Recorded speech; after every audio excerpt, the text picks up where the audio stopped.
Je suis architecte des PLG, j'ai été formée à l'école Paris-Villemain UP1. Je suis actuellement architecte associée d'une agence Tertiam spécialisée dans l'architecture tertiaire, le space planning, l'aménagement de bureaux, la réhabilitation de sites tertiaires et également dans la spécificité de travaux de réalisation de projets en contractant général. En tant qu'architecte, j'ai décidé de m'orienter très vite vers la modélisation 3D dès 2008, donc il y a maintenant 7 ans.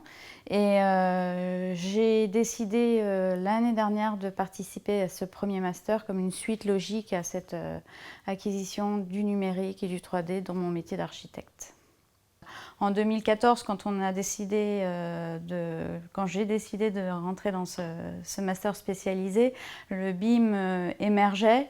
Dans notre secteur très privé de l'immobilier tertiaire de bureaux, on en parlait encore très peu, mais on sentait qu'il y avait un mouvement, une opportunité à saisir parce que quelque chose se déclenchait et donc on a préféré maîtriser l'outil, maîtriser le processus BIM plutôt que d'avoir à le subir après faute d'expérience dans le domaine. Ce que j'ai apprécié dans ce master, c'est que c'est avant tout l'aventure humaine.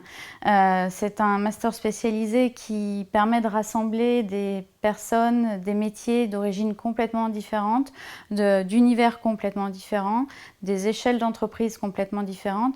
Et ça permet aussi de se positionner dans le monde général du BTP. Dans un second temps, ce que j'ai apprécié dans ce master, c'est une nouvelle perspective pour mon métier. Donc même si mon métier ne va pas changer par le BIM, la manière de le pratiquer, lui, va changer. Et donc c'est de nouvelles appréhensions du modèle, c'est-à-dire réfléchir maintenant sur le cycle de vie complet du bâtiment, réfléchir sur la transition numérique de ce secteur, le BTP, qui pour l'instant a été un peu en retard par rapport à d'autres secteurs tels l'industrie. Les perspectives que m'ont apporté ce master spécialisé en tant qu'architecte, dans un premier temps, c'est la légitimité à parler du BIM. Appartenir à ce premier master spécialisé, à ces premières sessions, était pour moi déjà un élément important. Ça m'a permis aussi de mettre en place une démarche qualité au sein de mon agence, de travailler mieux en phase conception-construction.